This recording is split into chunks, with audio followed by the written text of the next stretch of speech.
সংগঠন হচ্ছে দাওয়াতে ইসলামী। কি নাম? আপনারা সবাই জানবেন, যেহেতু আপনাদের গ্রামে কাজ হয়েছে। তাদের কাজ হলো বেনামাজিকে নামাজি বানানো, যারা দিন সম্পর্কে জানে না তাদেরকে কিছু শিক্ষা দেওয়া। গ্রামে দেশ বিদেশে গিয়ে 8 দিন থেকে 10 দিন থেকে মানুষকে তারা নামাজের দাওয়াত দেয়। আর একটা আছে তবলিগি জামাত, দেওবন্দীদের। এদের জামাতে গিয়ে আবার মানুষ এসে বলে যে নবী আমাদের মতো না, আমরাও হাগিমুতি, উনিও হাগতেন মুতে। বুঝছেন? তাহলে ওই জামাতে নিজে না গিয়ে বকরি চড়াতে পাঠিয়ে দিয়ে। জি, কিন্তু দাওয়াতে ইসলামী এই জামাতে যে যাবে তার ঈমানও ঠিক হয়ে যাবে, আকীদাও ঠিক হয়ে যাবে, আমলও ঠিক হয়ে যাবে। জোরে বলেন সুবহানাল্লাহ। একদম স্ট্রং সংগঠন। আল্লাহ পাক দাওয়াত ইসলামীকে আরো বরকত দান করুক, সকলে বলেন আল্লাহুম্মা আমিন। আমি অন্তর থেকে খুব ভালোবাসি, কারণ আমার ভালোবাসার কারণ হচ্ছে যেই ব্যক্তি আহলে সুন্নাত ওয়াল জামাতের কাজ করবে, মাসলাকে আলা হাজাতের কাজ করবে, সুন্নিয়াতের প্রচার করবে, নামাজ শিখাবে, রোজা শিখাবে, ওই রকম প্রত্যেকটা সংগঠনকে আমি সমর্থন করি। জোরে বলেন সুবহানাল্লাহ। আল্লাহ পাক কবুল করুন। জয়েল এক ভাই আমার 500 টাকা দান দিয়েছেন। নারে তাকবীর, নারে রিসালাত। 500 টাকা। এর আগে 5000 টাকা দিয়েছেন, আবার বলছেন ঝাড়খণ্ডের মৌলবী এসে তো 500 টাকা আরো দিয়ে দিই। কি নাম ভাই? এই দেখেন মাজাবুল শেখ ভাই আমার 5000 দিয়েছেন, আবার 500 টাকা দান দিলেন। সুবহানাল্লাহ। নারে তাকবীর, নারে রিসালাত, মাসলাকে আলা হযরত। 5000 টাকার দাতা মাজাবুল ভাই, আল্লাহ কবুল করুক, সকল পড়ুন আল্লাহুম্মা আমিন। কয়জন হলো? না, সঠিকটা বলতে হবে, দরকার পড়লে বাড়ানো হবে, অত চিন্তা কেন করছেন? না, এটা তো ঠিক হল না। 3টা হয়েছে বলছেন, অনেকটি হয়ে গেল বলছেন 3টা, 7-8টা হয়েছে। হ্যাঁ হ্যাঁ, না নগদ বাকি সব ধরতে হবে তো। নগদ বাকি সব ধরেন 10টা 500 টাকা করে যখন হয়ে যাবে, 1000 টাকা করে 5 জন নেব, দিয়ে আর কাউকে চাহবো না। আচ্ছা, আপনাদের দিকে লক্ষ্মী ভাড় দেয় কি দেয় না? জি না, বাদ না, মালদা জেলা বাদ দিয়েও তো দিতে পারে। তো মা বোনের লক্ষ্মী ভাড়ের টাকাগুলো দিবে না? এই দুটো ভাই আমার জানতো, দেখি ভাই জানতো, আপনি একটু ওইদিকে যান, দুজন যান, ওই ব্যাচলা ভলেন্টিয়ার যান, ওইদিকে যান।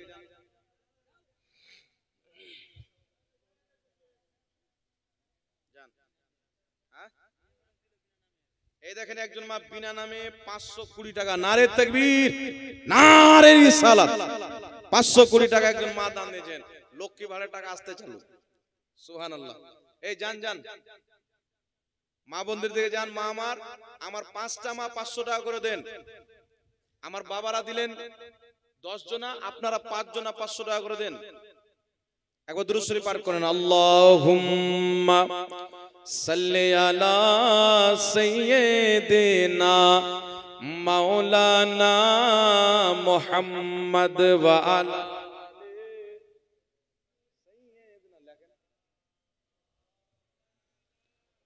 মুহাম্মদ ওয়া মদিনার মাটি রে, সকল শোক বুঝি তোর কপালে, ও মদিনার মাটি রে, সকল শোক বুঝি তোর কপালে,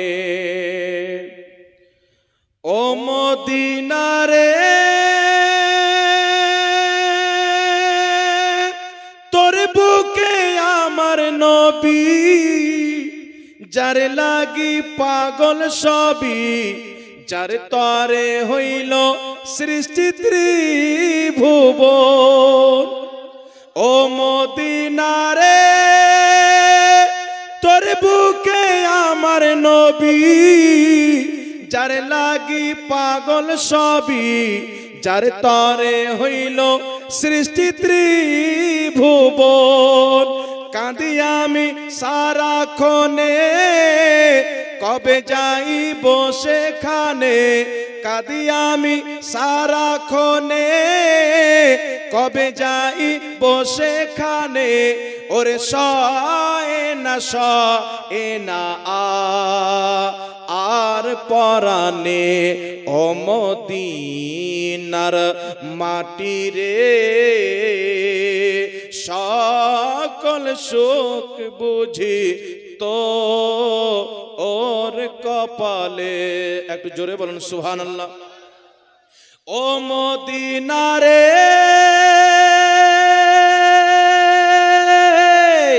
পাখি যদি হইতাম আমি উড়ে উড়ে যাইতাম আমি শোনাইতাম সেখানে মনের বাসনা। ও মদিনা রে পাখি যদি হইতাম আমি উড়ে উড়ে যাইতাম আমি শোনাইতাম সেখানে মনের বাসনা। দেহে নাই পাখায় আমার হাতে নাই টাকায় আমার দেহে নাই পাখায় আমার কাছে নাই টাকায় আমার ওরে মনে যাব ও সেখানে ও মদিনার মাটি রে সকল সুখ বুঝি তো ওর কপালে। জোরে বলতে হবে সুবহানাল্লাহ। ও মদিনা রে তোর কাছে গেলে আমি কত সুখী হইতাম জানি তোরে আমি বুঝাইব কেমনে। ও মদিনা রে তোর কাছে গেলে আমি কত সুখী হইতাম জানি তোরে আমি বুঝাইব কেমনে। রোজা মুবারক গিয়ে নবীজিকে সালাম দিয়ে রোজা মুবারক গিয়ে নবীজিকে সালাম দিয়ে শোনাইতাম মনের বাসনা সেখানে ও মদিনার মাটি রে সকল সুখ বুঝি তোর কপালে। বলুন আল্লাহু আকবার। ইয়া রাসূলুল্লাহ আল্লাহ সকলকে মদিনা দেখার সুযোগ করিয়ে দাও। বলুন আল্লাহুম্মা আমিন। হাসপাতালে গিয়ে ডক্টর সিজার করতে গিয়ে জোর করে তারপরে কি আছে এটা লাইগেশন করেন লাইগেশন করে দেয় মানে বাচ্চা বন্ধ করে দেয়। জোর করে করবে মানে হ্যাঁ না করলে সিজার করবে না। সিজার করতে গিয়ে না বলে রাখে মানে জবরদস্তি যদি ওটা কি বলেন ইংলিশে এটা কি লেখা আছে লাইগেশন যদি জোর করে দেয় তাহলে এটা কি হবে দেখেন। ওটা করা পরিস্থিতি হিসাবে হোক যে পরিস্থিতি হিসাবে হোক আমাদের ইসলামে কিন্তু জায়েজ নাই, হারাম। বাচ্চা বন্ধ করার সিস্টেম করা, বাচ্চা থলিতে সেলাই করে দেওয়া বা কেটে ফেলে দেওয়া আমাদের ইসলামে এটা হচ্ছে স্পষ্টভাবে হারাম, অস্পষ্ট কিছু নাই। তাই ডক্টরকে বলতে হবে এটা আমাদের ধর্মের বিপক্ষে, এটা করতে দেব না। দরকার বললে মামলা করতে হবে। কথা বুঝে এসে গেছেন? এটা করতে হবে, ওটা শরীয়তে এটা জায়েজ নাই। আপনাকে পুরো চেষ্টা করতে হবে যেন আমাদের ইসলাম বিরোধী কাজটা না হয়। কথা বুঝে এসছে বাবা? যাক, কই আর টাকা টুকু আসেনি? এত সুন্দর করে টেনে টেনে গাজাল শুনলাম ভাঙ্গা আওয়াজে, তাও টাকা আছে?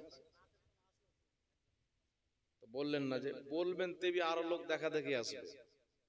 কেউ যদি দান দেয় যে আমি দেবো তো আমার দেখে আরো লোক দিবে, তাহলে ও দান দিয়ে নেকি পাবে, যত লোক দিবে তাদেরও নেকি আল্লাহ তাকে দিবে। বলেন সুবহানাল্লাহ। তো 5টা মা বোনদের কাছে চেয়েছিলাম, একজন হয়েছে আর 4 জন আসেনি। এ ভাই কেউ যান না ওখানে? এইদিকে মা বোনের আছে, এইদিকে আছে, যান না। কোথায় কোথায় আছে? কই আপনাদের কমিটির লোক কই? হ্যাঁ, সবাই কমিটিতে কেউ তো যাচ্ছেন না। এই যান ওখানে গিয়ে চান না, লজ্জা কেন করছেন? নিজের জন্য চাইবেন নাকি যে লজ্জা করছেন? ওখানে গিয়ে বলেন যে 500 টাকা করে দেন, দেন তো আমার মা বোনেরা, খালা ফুপুরা। টাকা যদি না নিয়েছেন নামটা বলে দেন, 1 মাস পর 2 মাস পর বা আগামী মাসে লক্ষ্মী ভান্ডারের টাকা আসবে, 500 টাকা দিয়ে দিবেন ইনশাআল্লাহ। বসে বসে মা বোনদের এখন টাকা, আমাদের কাছে ট্যাক্স নেই আর টাকা দেয় মা বোনদের, নাকি বলেন? একটা মাসলা শোনাবো আপনাদেরকে, ফারিস্তা কিভাবে তৈরি হয় একটা। দ্বিতীয় নাম্বার, মাজারে খাসি নিয়ে যাওয়া যাবে কি যাবে না বলে দেবো। এই দুটা মাসলা শুনবেন তো মা বোনদের, আর মা বোনদের মাজার যাওয়া যাবে কিনা এটাও তো বলতে হবে। হ্যাঁ, তাহলে 500 টাকা করে লাগবে। আমার 4টা মা, ওখানকার 2টা মা, এখানকার 2টা মা, দেখি কোন দিককার মায়ের আগে জিতছে। তাড়াতাড়ি দেন, লেট করিয়েন না, দেন আমার মা বোনেরা, তাড়াতাড়ি লেট করি না। 500 টাকা করে দেন, না নিয়ে আসলে লাখিয়ে দেন, 2 দিন পরে দিবেন, 1 মাস পরে দিবেন, 2 মাস পরে দিবেন, কোনো সমস্যা নাই। 4 জন মাকে দিতে হবে 500 টাকা করে, 4 জন মা। তাহলে মাসালাটি শোনাবো ইনশাআল্লাহ। আচ্ছা, একটা মশলা বয়ান করি, মা বোনরা একটু চিন্তা করছে যে দিব কি দিব না। কিপ্টার বেটি আছে মনে হয় সবাই, নাকি? এক জায়গাতে বলতে বলতে বলতে কিপ্টার বেটি, কাঞ্জুসের বেটি, মানে অনেক রকম বলার পরে টাকাটা দিয়েছিল। তো আজকে মনে হয় কিপ্টার বেটি বলতে হবে, কাঞ্জুসের বেটি বলতে হবে, তবেই টাকা আসবে। তো সর্বপ্রথম মাসআলাটা বলে দিই, ফেরেশতা কি থেকে তৈরি হয়। জিবরিল আলাইহিস সালাতু ওয়াস সালাম 4th নাম্বার আকাশে, এই দেখেন, সোহেলের মা 500, রকির মা 1000, 2 জন 1500। নারে তাকবীর, নারে রিসালাত। সোহেলের মা 500 টাকা, রকির মা 1000 টাকা, জোরে বলেন জিন্দাবাদ। আল্লাহ পাক আমার মা বোনদের আঁচলে আরো যেন বেশি করে টাকা দান করে, তাদের আঁচল যেন খালি না হয়, বলেন আল্লাহুম্মা আমিন। আল্লাহ রুজি রোজগারে বরকত দান করে, বলেন আল্লাহুম্মা আমিন। তাদের ছেলে মেয়েকে আল্লাহ তাবারক ওয়া তাআলা যেন বড় বড় ডক্টর, ইঞ্জিনিয়ার, মুফতি, মুহাদ্দিস তৈরি করে, বলেন আল্লাহুম্মা আমিন। 2 জন মা হয়ে গেছেন, আর 2 জন মা কোন দিকের মা বোনরা দিয়েছে? এটি আমার মনে হয় এই দিক থেকে এসেছে, এইদিকে যান না, যান না, ওই ভাই যান যান। আরে 4 জন বললাম, দেখবেন 40 জন হয়ে যেতে পারে, কোনো গ্যারান্টি নেই।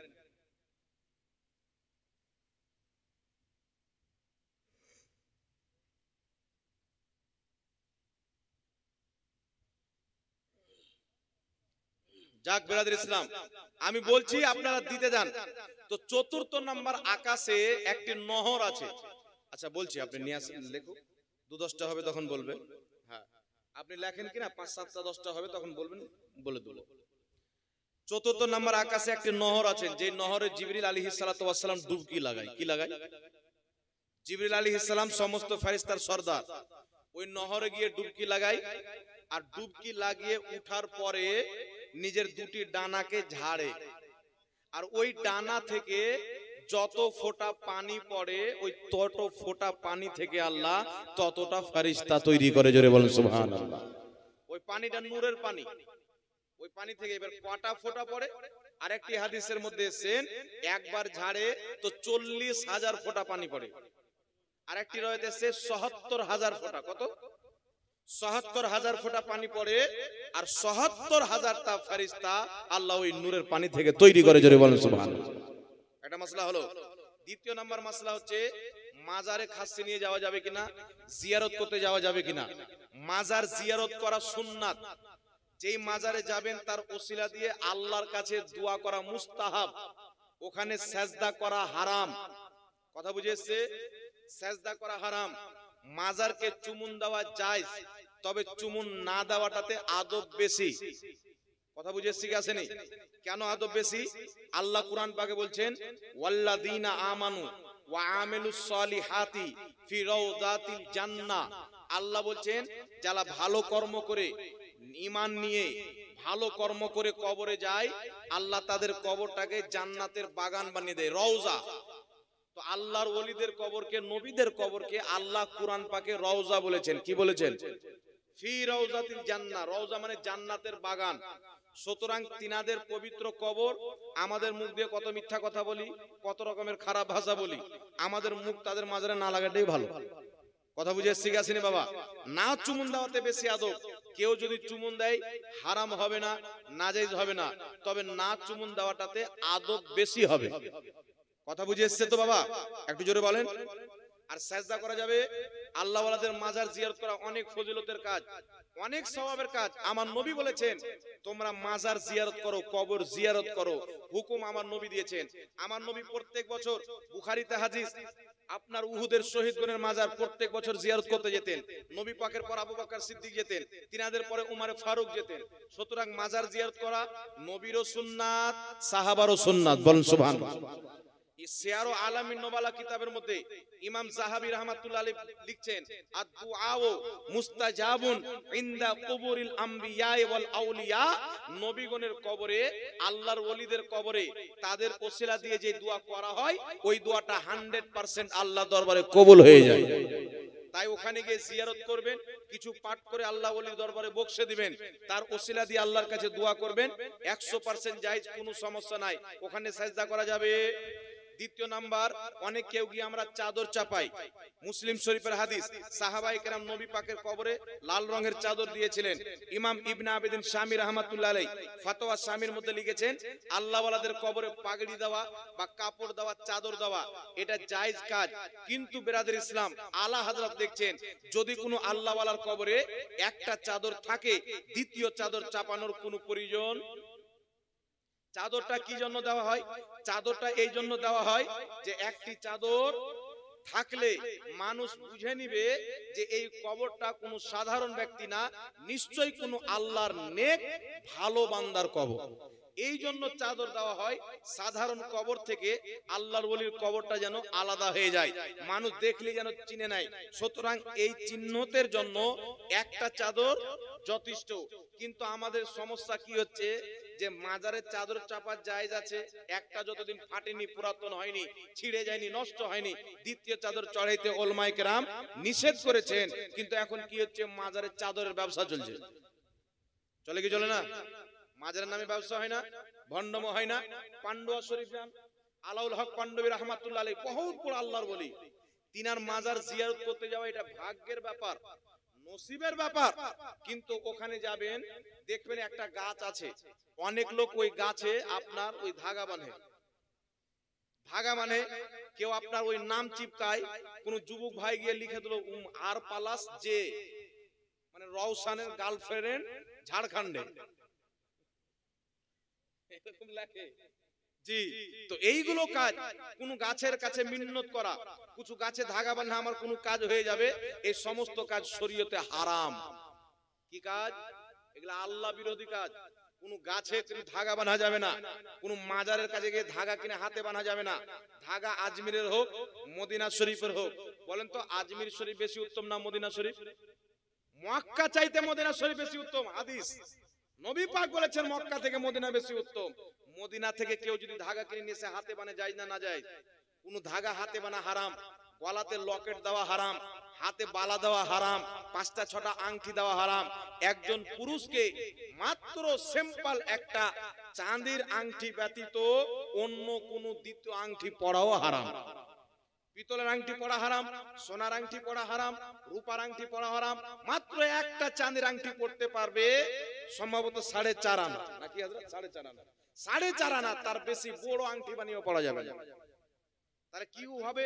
আপনি যদি বালা লটকান, গলাতে হার লটকান, কিছু যুবক ভাই আছে এই হার আছে, হারে আবার গিটার লটকাবে, গিটার টিং টিং টিং বলে গান বল না, ওই গিটার লটকাবে, আবার আলাদা বেরোয়া।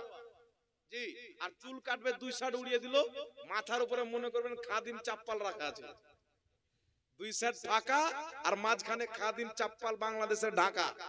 এইরকম চুল কাটাও হারাম। চুল কাটতে হবে কি নিয়মে? সাহাবী রাসূল নবী পাক সাল্লাল্লাহু আলাইহি সাল্লামের এবং সাহাবায়ে কেরামের সুন্নাত অনুযায়ী চুল কাটতে হবে। এইভাবে ঢাকা বানিয়ে দিলেন, এটা বিরাট কোহলির ডিজাইন, এটা রোহিত শর্মার ডিজাইন, এটা সালমান খানের ডিজাইন, এটা শাহরুখ খানের ডিজাইন, এদের স্মরণে চুল কাটাই হারাম, ঠিকানা জাহান্নাম। কথা বুঝেছে? আপনার গলায় হার দেওয়া আছে, বালা দেওয়া আছে, হারাম কাজে লিপ্ত আছেন, যতক্ষণ পর্যন্ত পড়ে থাকবেন আপনার খাতাতে গুনাহ চলছে, গুনাহ চলছে। হাতে বালা আছে, নামাজ পড়ছেন, নামাজ কবুল হবে না। হাতে 4টা 5টা আংটি আছে, নামাজ পড়ছেন, নামাজ কবুল হবে না। সোনার আংটি পরে নামাজ পড়ছেন, নামাজ কবুল হবে না। সোনা আপনার চেনওয়ালা ঘড়ি পরে নামাজ পড়ছেন, নামাজ মাকরুহ হবে। সুতরাং একটা চাঁদের আংটি ব্যতীত অন্য কোনো আংটি পরা যাবে না। মুসলমান যদি ঘড়ি পরে, ফিতার ঘড়ি পরা তার জন্য উত্তম। কথা বুঝে এসছে বাবা? বুঝে এসছে? তাহলে কোন গাছে গিয়ে ধাগা বানা যাবে? একটু জোরে বলতে হবে। আমার আপনার নবী সাল্লাল্লাহু আলাইহি সাল্লামের রওজা মুবারকের সামনে একটা গাছ ছিল।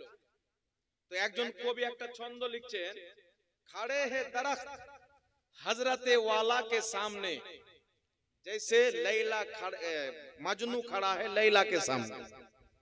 তো আলা হযরত রাদিয়াল্লাহু তাআলা আনহু ছিলেন। আলা হযরত বলছেন আমার নবী দরবারের গাছকে মাজনুর সাথে তুলনা দেওয়া এটা ঠিক নয়। আলা হযরত তো নবীর আদব করনেওয়ালা ব্যক্তি ছিলেন। আলা হযরত রাদিয়াল্লাহু তাআলা আনহু কলম নিলেন আর ছন্দটাকে বানিয়ে দিলেন, खड़े है दरख्त हजरते वाला के सामने कुदसी खड़े हैं जैसे अर्शे मोहल्ला के सामने। সুবহানাল্লাহ। একে বলা আলা হযরত। নবীর কবরের সামনে নবীর রওজা, যেটা জান্নাত চাইতে উত্তম, আরশে আযম চাইতে উত্তম, পৃথিবীর সমস্ত জায়গা চাইতে উত্তম জায়গা হচ্ছে নবী মুস্তাফার রওজা। জোরে বলেন সুবহানাল্লাহ। ওই রওজার সামনে গাছ, ওই গাছে কেউ ধাগা বাঁধেনি, ওই গাছে কেউ মিন্নত করেনি। কোন গাছে মিন্নত করা হারাম, কোন গাছে গিয়ে ধাগা বানা হারাম। এগুলো করবেন যুবক ভাই? এই জোরে বলেন করা যাবে? কিছু গাঁজাখোর যুবক গিয়ে ধাগা বেঁধে দেয়, আর ওয়াহাবি তো দাজ্জাল কানা এরা করে, সুন্নিরা করে এগুলো। বুঝতে পারছেন কথা আমার? মানে একটা ওয়াহাবি যদি গু খেয়ে নেয় তো সব ওয়াহাবির খাওয়া জায়েজ হয়ে গেল। কথাটা তো এরকম হয় না, কি বলেন? তো আমরা তো আমাদের জাতিকে সামলাই। এবার শুনেন, দ্বিতীয় নাম্বার, ওখানে খাসি নিয়ে যাওয়া যাবে কি যাবে না? আমি আপনাকে বলি শুনেন, আবু দাউদ শরীফের মধ্যে হাদিস, একটা মেয়ে মানুষ, মহিলা ব্যক্তি আমার নবীর দরবারে আসলেন। আসার পরে বলছেন, ইয়া রাসূলুল্লাহ, ইয়া হাবিবাল্লাহ, আমি দুটো মিন্নত মেনেছি, আপনি যদি বলেন তো মিন্নতটি পূর্ণ করব। নবী পাক বলেন, কি মিন্নত? মহিলাটা বলছে, আমি মিন্নত করেছিলাম যে আমি নবীর সামনে আসলে ঢোল বাজাবো। কি বাজাবো? আবু দাউদ শরীফের হাদিস, এক তাবকা ঢোল, দাফ যাকে বলা হয়। নবী পাক সাল্লাল্লাহু আলাইহি সাল্লাম বলেন, তুমি তোমার মিন্নত পূর্ণ করো, নবীর সামনে ঢোল বাজাবো। দ্বিতীয় নাম্বার বলছেন, হুজুর অমুক জায়গাতে, জায়গাটির নাম হলো বেওয়ানা, বলছেন ওই বেওয়ানা নামক জায়গাতে আমি মিন্নত করেছি একটি পশু জবাই করব। নবী পাক বলেন, ওখানে কি কোনো মূর্তি আছে? বলছেন না। মুশরিকদের কোনো ঈদ হয়? বলছেন না। তাহলে তুমি ওই জায়গাতে তোমার মিন্নতটা পূর্ণ করো। বলেন সুবহানাল্লাহ। সুতরাং কোন ব্যক্তি যদি আল্লাহ ওয়ালাদের দরবারে কোন তোহফা স্বরূপ, নাজরানা স্বরূপ এই নিয়তে খাসি নিয়ে যায় যে খাসিটা মানুষজনকে নিয়ে খাবো, তার সওয়াব আল্লাহ ওয়ালার মাজারে ইসাল করে দেব, তার সওয়াব আল্লাহ ওয়ালার কবরে ইসাল করে দেব। তো এই হাদিস অনুযায়ী ওই খাসিটা নিয়ে যাওয়া জায়েজ আছে, তার খাওয়াও জায়েজ আছে। তাই ইমাম মোল্লা জীবন রাহমাতুল্লাহ আলাইহি নিজের ফেমাস কিতাব তাফসিরাতে আহমদিয়া 46 নম্বর পৃষ্ঠার মধ্যে লিখেছেন, মুসলমানেরা যে খাসিকে আল্লাহ ওয়ালাদের দরবারে নিয়ে যায়, বিসমিল্লাহে আল্লাহু আকবার বলে জবাই করে, তিনি বলছেন হালালুন তাইয়্যিবুন, ওটা খাওয়া হালাল এবং পবিত্র। বলেন সুবহানাল্লাহ। কথা বুঝে এসেছে বাবা? তাই আল্লাহ ওয়ালাদের দরবারে খাসি নিয়ে যাওয়া যাবে কি যাবে না? কিন্তু শুনেন, এখন কেন আমরা নিয়ে যাই জানেন? আমাদের মা বোনরা কিছু একটু হলো মিন্নত মিল, আল্লাহ আমারও কাজটা যদি হয়ে যায় তাহলে মাজারে একটা খাসি নিয়ে যাব। কিন্তু আমি আপনাদেরকে উত্তম মিন্নত শুনিয়ে দিচ্ছি, জায়েজ হলি যে করতে হবে এটা তো গ্যারান্টি নাই। কথা বুঝেছে? আল্লাহ ওয়ালাদের মাজারে খাসি নিয়ে যাও জায়েজ, আমার আব্বাও নিয়ে যায়, আমি যাই, জায়েজ আছে তো, যেতে কোনো অসুবিধা আছে কি? কাজ যেখানে হবে যেতে ওখানে হবে। আমি আপনাকে বলছি শুনেন, যদি কোনো ব্যক্তির কোনো মুসিবত আসে, সেই ব্যক্তি যদি মিন্নত মানে আল্লাহ আমার যদি এই কাজটা হয় তাহলে আমি 2টা রোজা রাখবো। কোন ব্যক্তি যদি 100টা খাসি মাজারে নিয়ে যায় আর 2টা রোজার কোন ব্যক্তি যদি মিন্নত করে, তো 100টা খাসি নিয়ে যাওয়ার চাইতে 2টা রোজা রাখনেওয়ালার বেশি নেকি হবে, ওকে আল্লাহ পছন্দও বেশি করবে। কথা বুঝে এসছে বাবা? একটু জোরে বলতে হবে। কথা বুঝে এসছে? আর যদি কোনো ব্যক্তি বলে, আল্লাহ আমার যদি অমুক কাজ হয়ে যায়, আমি 2 রাকাত নামাজ পড়বো, আরো উত্তম, রোজা রাখবো, নামাজ পড়বো, আর মাজারের চাদর না দিয়ে ওই টাকাটা আমি মসজিদে দিয়ে দেবো, মাদ্রাসাতে দিয়ে দেবো, কোন গরিবের পোশাকে কাপড় নাই, ওই গরিবকে পোশাক কিনে দিয়ে দেবো। তাহলে মাজারের চাদর দিলে ওই আল্লাহর ওলি যতটুকু খুশি হবে না, ওনার পক্ষ থেকে আপনি যদি এই নিয়তে দান করে দেন, আমি 500 টাকার চাদর কিনে মাজারে দেবো, মাজারে না দিয়ে আমি এই টাকাটা সেই আল্লাহর ওলির পক্ষ থেকে, যেমন বাপের নামে দিই, মায়ের নামে দিই, আল্লাহ ওয়ালার নামে মসজিদ মাদ্রাসায় দিয়ে দিলাম, তাহলে ওই আল্লাহ ওয়ালার কবরে ওর সওয়াব যাবে, আল্লাহর ওলি আপনার প্রতি বেশি খুশি হবে। কথা ক্লিয়ার ভাবে বুঝতে পারছেন বাবা? একটু জোরে বলতে হবে। এখন প্রবলেম কি হয় জানেন? আজমির শরীফ নাম শুনেছেন, খাজা মঈনুদ্দিন চিশতি রাহমাতুল্লাহ আলাইহি, এত বড় আল্লাহর ওলি, যাদের ব্যাপারে আল্লাহ বলছেন বুখারী শরীফের হাদিস, ইন্নাল্লাহ তাআলা ক্বাল মান আদালি ওয়ালিয়ান ফাকাদ আযানতুহু বিল হারব, যেই ব্যক্তি আল্লাহ বলছেন আমার ওলির সাথে দুশমনি করলো, আমি আল্লাহ তার সাথে যুদ্ধ ঘোষণা করলাম। হাদিস বুখারীর। ওলিকে মহব্বত করলে আল্লাহর মহব্বত পাওয়া যাবে, ওলির সাথে দুশমনি করলে আল্লাহর সাথে দুশমনি করা হবে। কিন্তু ওই মাজারে ব্যবসা করে খাচ্ছে শিয়ারা, ওখানকার যত খাদিম আছে সব শিয়া, চাদরের ব্যবসা, ফুলের ব্যবসা, ছাগলের ব্যবসা, গরুর ব্যবসা, আপনি নিয়ে যাচ্ছেন আর মাজারের খাদিমরা ব্যবসা করে খাচ্ছে। আল্লাহ ওয়ালাদের মরা মানুষটার নামে ব্যবসা করছে। তাহলে বলেন তো বাবা, এই ব্যবসা উনাদের নাম দিয়ে ভেঙে খাওয়াটা জায়েজ হবে? একটু জোরে বলতে হবে, জায়েজ হবে? আল্লাহ ওয়ালাদের মাজার আছেন, মুসলমান যাবে, জিয়ারত করবে, দোয়া করবে, চলে আসবে। ওখানে ভিড় লাগানোর দরকার নাই, মেলা লাগানোর দরকার নাই। কথা বুঝে শিখাসিনি বাবা? কিন্তু মেলা কি করে লেগে গেল জানেন? ওই যে কিছু খাদিম তৈরি হয়ে গেল পেট ভরার জন্য। বুঝতে পারলেন কথা আমার? পেট ভরার জন্য এগুলো করতে লাগলো। সুতরাং অবশ্যই আল্লাহ ওয়ালাদের মাজার যাবেন, জিয়ারত করবেন, দোয়া করবেন, চলে আসবেন। খাসি নিয়ে যাবেন, নাজেজ হারাম নাই। তবে কেউ যদি এটা মিন্নত করে আমি 2 রাকাত নামাজ পড়বো বা 2টা রোজা রাখবো, সবচাইতে বেস্ট মিন্নত। কথা বুঝে এসছে বাবা? একটু জোরে বলতে হবে। কথা বুঝে এসছে তো? না আরো ভালো করে বুঝাইতে হবে? আশা করি বুঝে গেছেন। তাহলে আর কি বলবো বললাম, শেষ তো হয়ে গেল। হ্যাঁ, মহিলাদের মাজার যাওয়া যাবে কিনা 2টি কিতাবের হাওয়ালা দিয়ে দিচ্ছি। একটি কিতাব আল ফিকহ আলা মাযাহিবিল আরবা, এই কিতাবের মধ্যে লেখা আছে, এই কিতাবটা মিশরের ছাপ, এই কিতাবের মধ্যে লেখা আছে যে মহিলাদের জন্য হানাফি মাযহাবের সমস্ত ফুকাহায়ে কেরামের ইজমা আছে, মহিলাদের মাজার যাওয়া হারাম। কথা বুঝেছে? হানাফি মাযহাবের সমস্ত ফুকাহার ইজমা ঐক্যমত, মহিলাদের মাজার যাওয়া হারাম। আলা হযরত রাদিয়াল্লাহু তাআলা আনহুকে জিজ্ঞাসা করা হলো, হুজুর মহিলারা মাজার যেতে পাবে কি পাবে না? আলা হযরত বলছেন, যখন কোন মহিলা মাজার যাব বলে বাড়ি থেকে বের হতে আরম্ভ করে, চিরনিলাই বা গা ধুতে যায়, তখন থেকে আল্লাহরও লানাত নাজিল হয়, ফেরেশতারও লানাত নাজিল হয়, জমিনও লানাত নাজিল করে। কথা বুঝেছে বাবা? তারপরে চলে আসেন বুখারী শরীফের সারা উমদাতুল কারীর মধ্যে ইমাম বদরুদ্দিন আইনি লিখেছেন, 550 বছর পূর্বে লিখেছেন, বর্তমান জামানায় মহিলাদের মাজার জিয়ারত করতে যাওয়া হারাম আছে। জোরে বলেন সুবহানাল্লাহ। তাহলে যাওয়া যাবে? মা বোনকে নিয়ে যাওয়া যাবে? আর জোরে বলতে হবে। তাহলে তাদেরকে নিয়ে মাজার যাওয়া, মা বোনদের মাজার জিয়ারত করতে যাওয়া, যদি মসজিদ যাওয়া জায়েজ না হয় তাহলে মাজার যাওয়া জায়েজ হবে? কথা বুঝেছেন? তাই মা বোনেরা আপনাদেরকে বলবো, আল্লাহ ওয়ালাদেরকে মহব্বত করেন, ঈমানের অঙ্গ, কিন্তু আপনারা কোনো মাজার জিয়ারত করতে যেয়েন না। আপনারা কোনো মাজার যেয়েন না। আপনারা বাড়িতে ঘরের মধ্যে ইবাদত করেন। আল্লাহ তাবারাক ওয়া তাআলা ওই মহিলার ইবাদতকে কারেন্টের চাইতে বেশি তাড়াতাড়ি কবুল করে, যেই মহিলা নিজের ঘরের একটা কোণাতে পর্দার আড়ালে ইবাদত করে। জোরে বলেন সুবহানাল্লাহ। আল্লাহ পাক বুঝার তৌফিক দান করুক। যাই হোক ব্রাদার ইসলাম, কটা মা বোন রয়েছে দেন দেখি, দেন তাড়াতাড়ি দেন। এই দেখেন